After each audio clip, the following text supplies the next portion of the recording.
What does the president think is different this time, and how has he changed his approach so that this administration can pass these changes when in the past it failed? Well, first, the president shares that sentiment, as I think many Americans do, that when we saw 20 children murdered, when we saw 6 adults murdered, that would turn the tide of Congress.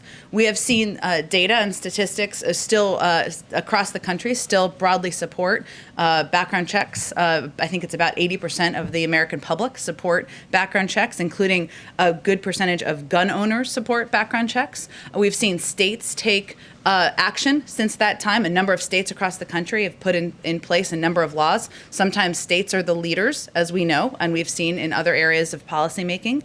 But I think the president, who has been in public life and public office for 50 years, more than 50 years, would be the first to tell you if he were standing here that just because you don't get the policy making, the legislation done the first time, it doesn't mean you quit trying. And certainly tragedies like we saw earlier this week, like we saw last week, mass shootings that are killing innocent lives, leaving family members without their loved ones, is a reminder of how important and vital that is. He has talked about, as he did yesterday, the importance of working with Congress. I know the vice president touched on the fact that if we want something to be permanent, if we want it to be lasting, we need it to be legislation. He certainly believes that. But there are also executive actions under consideration that we will continue working through internally. And there's lots of levers you can take, obviously, as president and vice president.